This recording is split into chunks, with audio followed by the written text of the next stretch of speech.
Hello Street Snappers. About 5 years ago, I made a video about Instagram, particularly in the context of street photography. And looking back at that video, I can see that the world has moved on, views have changed, my perspective has shifted slightly. So today's video is all about Instagram and, more to the point, how we as street photographers can get the most out of it. As always, it's a personal view and it's my real life experiences of using Instagram. And I don't expect everyone to agree with me, but if you do, please subscribe and like and all that usual stuff because it really helps.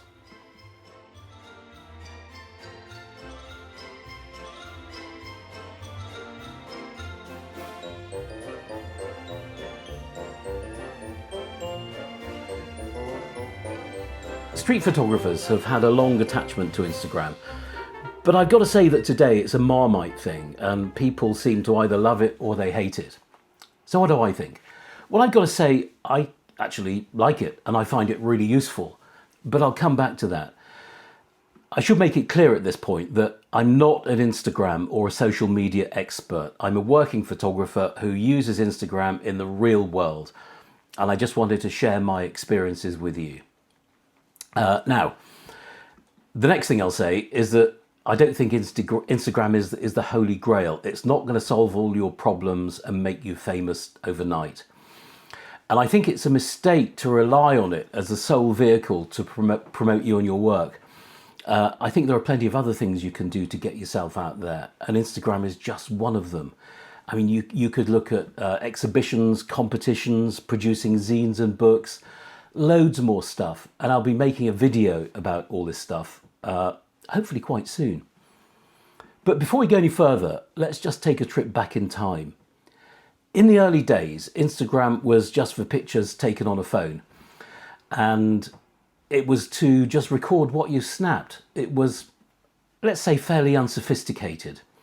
Then, over the years, more serious photographers got involved, and it became a showcase for their work.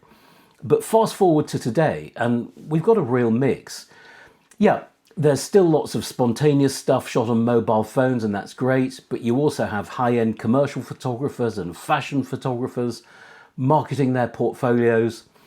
And now you also have lots of sponsored posts and advertising and reels and pictures of pretty Russian ladies and thousands of vacuous influencers, all of whom bring absolutely nothing to the party.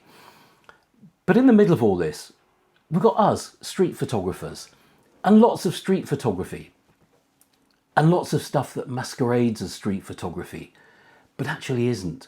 But more on that later. So street photography is massive on Instagram. Just look at the hashtag street photography and you'll see thousands of images posted every day. I think there are something like a billion pictures on Instagram currently, and I think street photography forms a fair chunk of that, to be honest. Personally, I think it's a good illustration of how hashtags can be abused or misused. And a lot of what you see with the street photography hashtag is definitely not street photography, however you care to define it. And I'm not going to get into this argument here and now. I think that's maybe a discussion for another day. So why do I use Instagram? Well, it serves several purposes for me. Firstly, it's a showcase for me and my own work. This is my personal Instagram account. This is a relatively new one, actually, and I'm still working on building a community of followers, so I'd love you to follow me, obviously. So for me, there's a commercial imperative. I want people to look at my work and think, I like what this guy does, so I'm going to book a workshop or buy a book. So in that sense, it works. Secondly, my main Instagram account, by far the bigger one, is now devoted to StreetSnappers and the StreetSnappers community. And this is more of a business account. And I use it not to showcase my own work so much, but to give oxygen to some of the members of the StreetSnappers collective and to get some audience traction for the StreetSnappers brand. So I try to post one image every day on there, on this main feed. And then if members of the StreetSnappers collective use the StreetSnappers hashtag when they post on their own feeds, I repost my favourite of their images as stories. So that way I can give quite a lot of exposure to other street photographers, which is good, I think. So far, so good. Thirdly, I use Instagram as a means to see what certain other people are doing. And by that, I mean people whose work interests me, work that I like. I also want to keep, it's good for me to keep an eye on the work of the folks who have been on my workshops, see what they're up to, and watching how their work is developing. Then it can also be inspirational.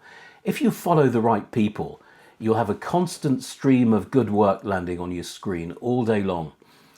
And I guess the flip side here is if you follow the wrong people, you'll spend all day looking at cute kittens, people's fingernails and lunches. So you do really need to curate quite effectively what you're looking at. So I find that generally it inspires me and it helps me in my own creative thinking, my own creative processes, and it sparks ideas for my own work and particularly for new projects. Not that I copy other people, but I get ideas. So another benefit of Instagram for me personally is that it's a social network, and I use it to communicate with people, people I know, people I don't know, meet interesting new people, collaborate on projects, research projects, and so on. So it's a valuable creative and business tool for me. So it does have value. And I think if you use it in the right way, it can also have value for you as a street photographer. But let's get to the main purpose of this video. And I've got 12 tips. 12. I've added 2 more. 12 tips for using Instagram effectively. So my first tip is all about followers. And please remember this. It's the quality that counts, not the quantity. It's far better to have 1,000 of the right followers than 100,000 of people who don't know, and many of whom won't care about you or your work one bit. Many of those 100,000 will be Chinese bots or Russian ladies with interesting propositions.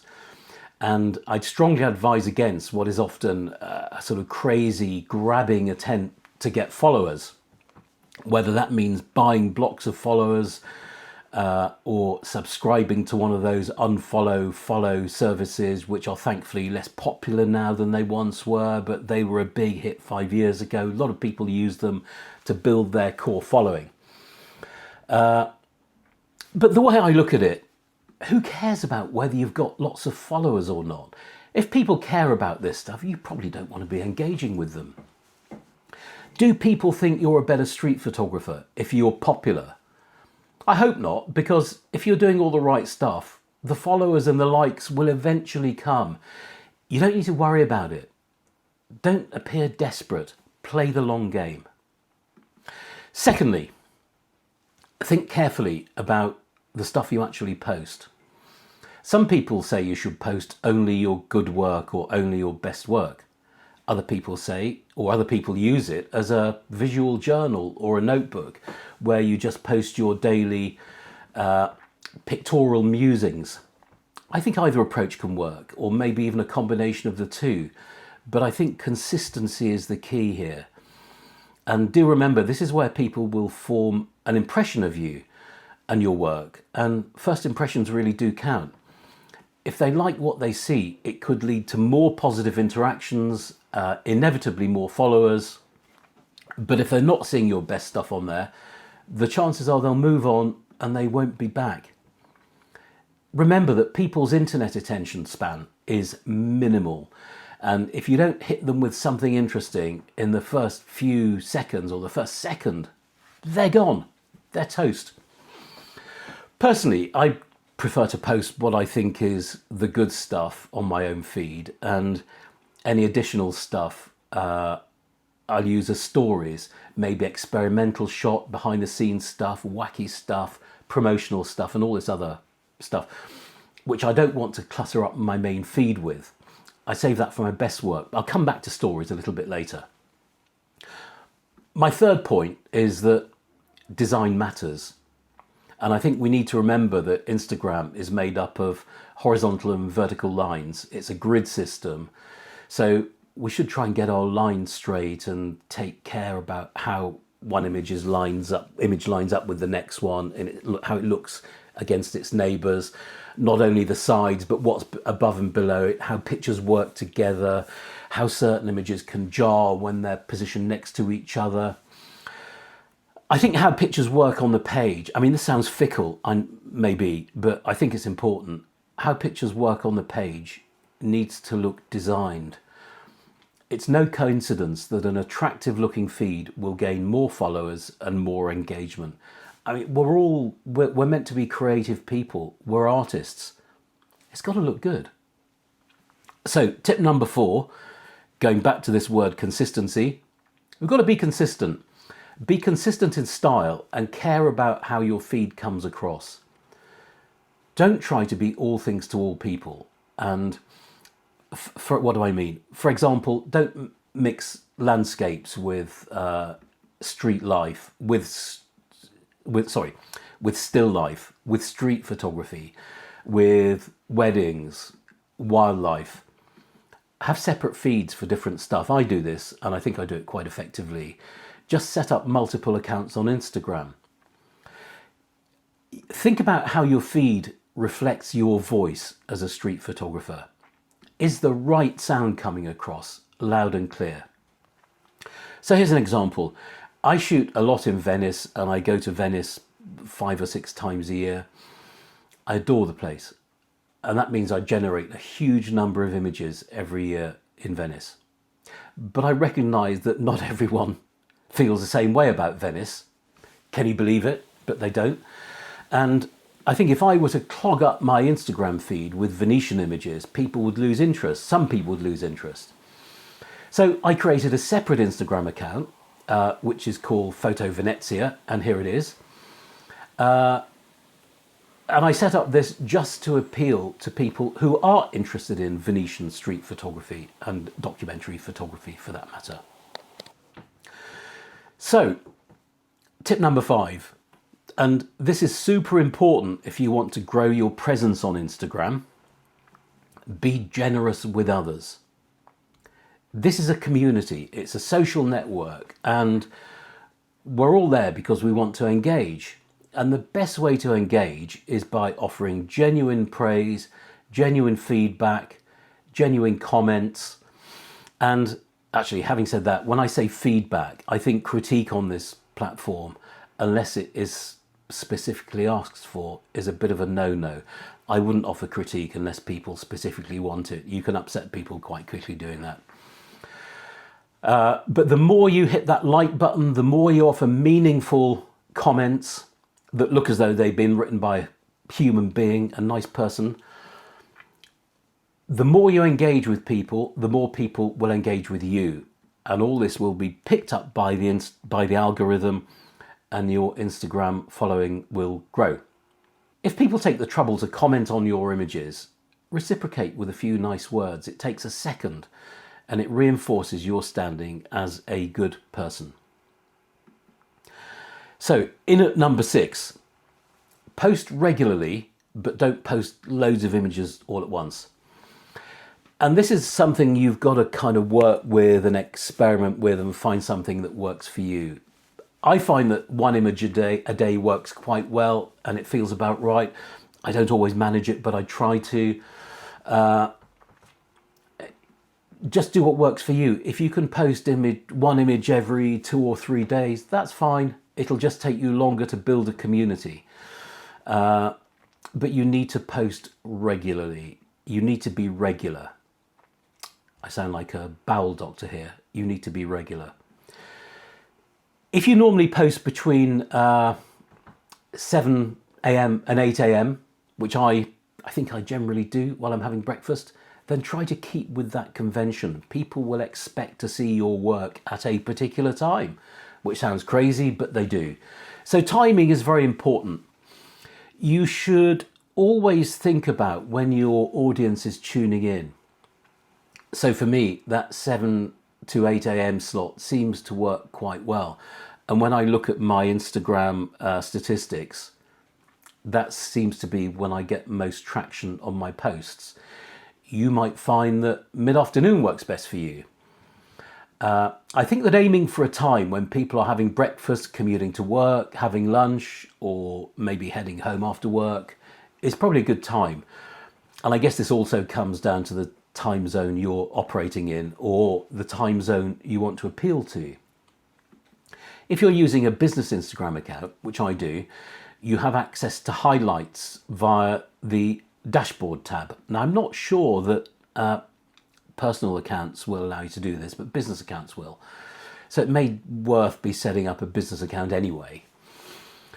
So this dashboard shows where your followers are from, when they tune in, when they're actively looking at your posts. You can look at demographics such as gender, age, and other stuff. So this data is quite helpful in that it can help you understand your post demographic, and it'll show you when you need to be posting. And like all these things, I think it's really worth testing just to analyze the results and see what happens. Okay, tip number 7, keep it authentic. Street photography is all about authenticity, in my view. Again, not everybody will agree, and that's fine. We're not all the same. But for me, leave out the filters, the emojis, the overlaid text, the watermarks. Leave it to the kids. While these things do all have their place online, I think they can often end up spoiling what is otherwise a good image and ruin the aesthetic feel of what is a carefully curated street photography based Instagram page. Street photography is, I think we need to remember, it's a serious art form, and it's a genre that's typically historically defined as capturing candid moments, with much importance given to authenticity. So this is big for me, might not be big for you, and that's fine. Tip number 8, which applies to everybody, is use hashtags, but don't abuse them. Hashtags are important for drawing attention to your post.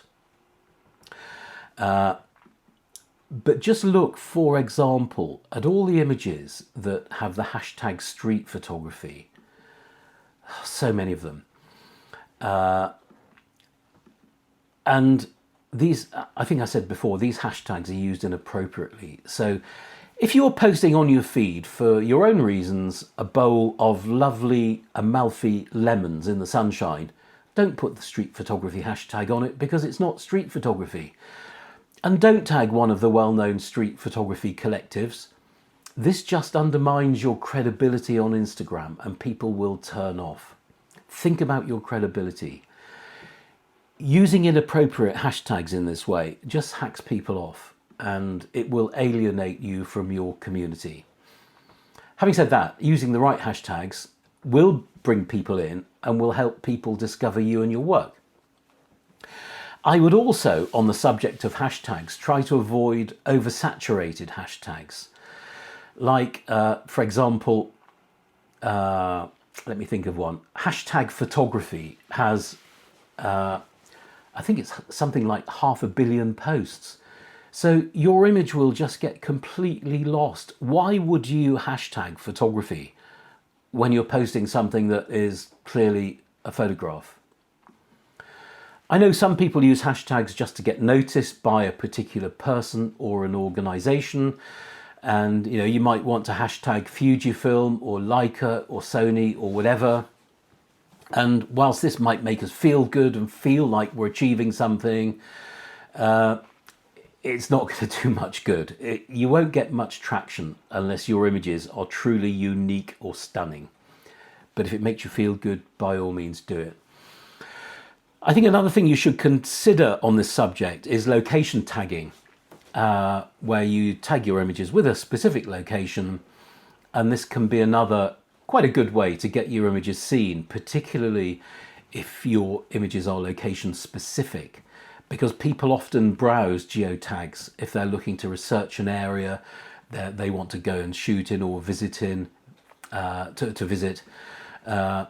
And if your photo represents that place well in a good light, then it'll probably get noticed. So tip number 9, captions are important, and I think people do tend to like and engage with them. Now, I've been experimenting with captions quite a bit, and I've been doing short captions, big captions, long captions. Sometimes I'll explain a shot in its context, maybe a particular technique I've used, particularly when you bear in mind that my work is, a lot of it is about teaching street photography. So, you know, maybe I want to get some educational points across. Maybe it's about a particular bit of gear that I've used, or a technique, or a location.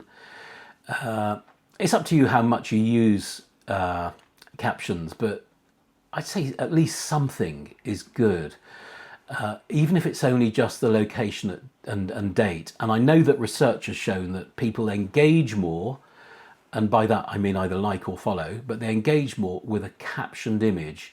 So I think if it is worth spending a few extra seconds on that. But having said that, and this is a bit of a bugbear of mine, I'd avoid the cheesy captions, which are supposed to be funny, but they're usually not. So what have we got? Where are we? Number 10, use stories. So Instagram's stories function is something you should probably use, because it's a great way to increase your number of followers and also engagement on your regular posts and your kind of normal image posts. So viewers see stories in chronological order. So this means that a viewer who missed your post could well see it while they're flicking through stories. So how do I use stories? Well, in my StreetSnappers community account, I mentioned this before, I take normal Instagram posts from people in the StreetSnappers collective and I repost them as stories. And this is great because it gives members more oxygen for their work. And it also keeps the StreetSnappers brand right at the top of everyone's feed, like this. And here's a good example from Fujifilm, where a few clips are stitched together to show some great behind the scenes imagery of somebody making a promotional video. I think this kind of action stuff is really good as well for stories.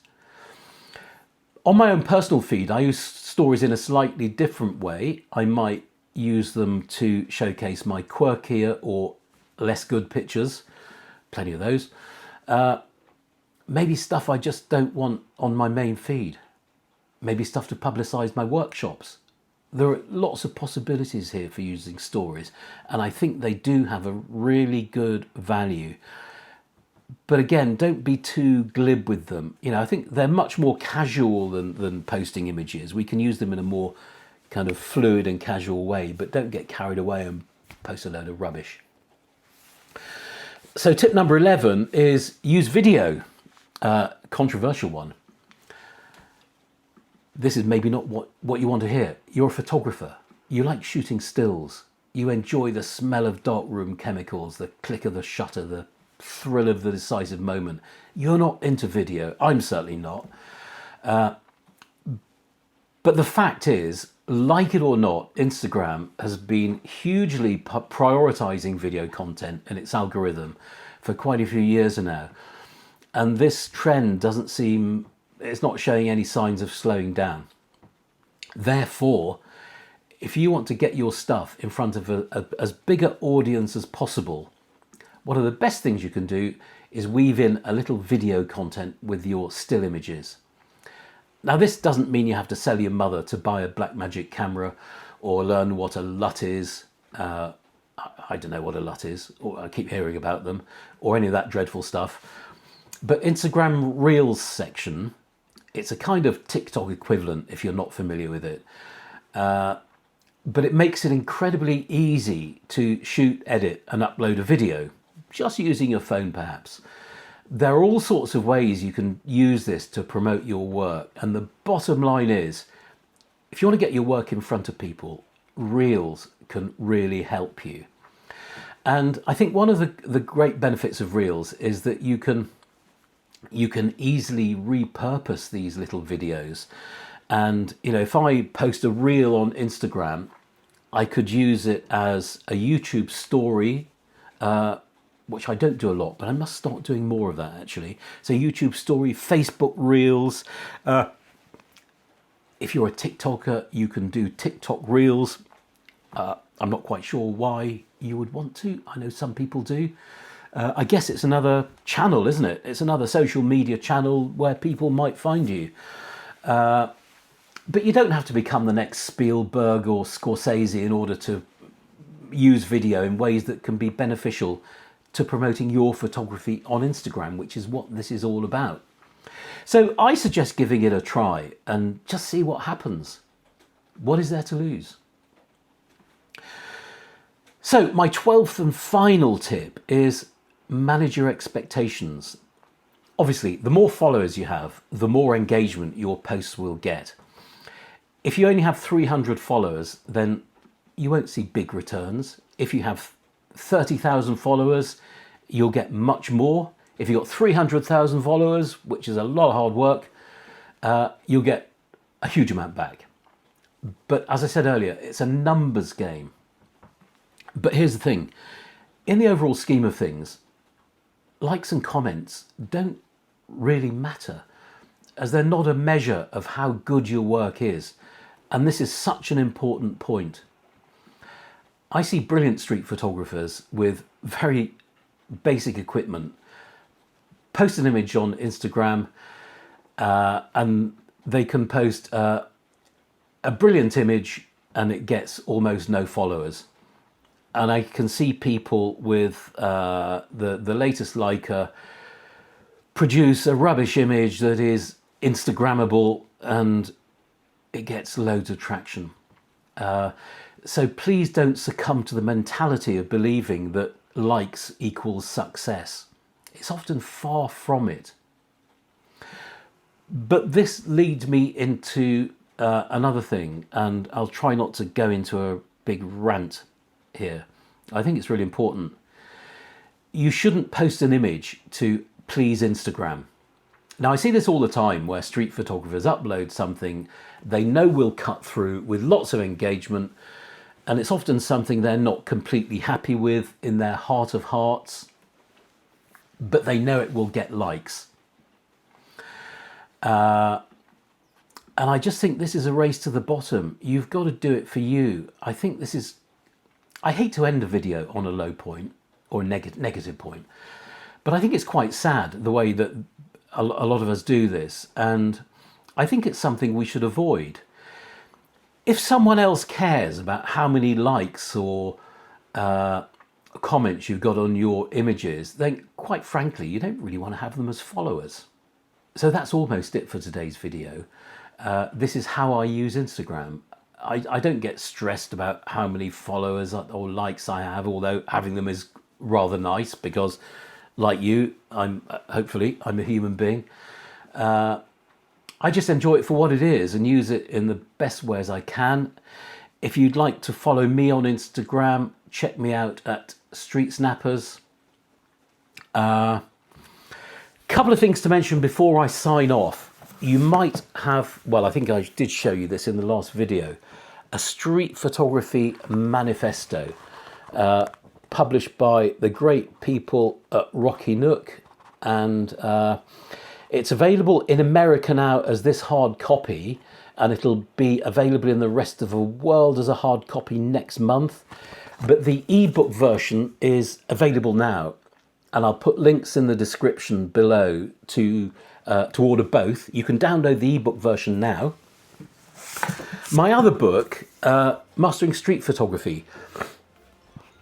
Now, I initially wrote this back in 2016. It was published in 2016, and it's just been updated. I've rewritten it, updated for the world 10 years later, and it's just come out. Published by Ammonite Press, and this will be in all good bookshops now. So finally, before I sign off, I'm recording this video on a Sunday next weekend, which is September the 12th and 13th. I've got a couple of spaces remaining on workshops in London. So if you fancy doing a street photography workshop, I haven't got many spaces left this year.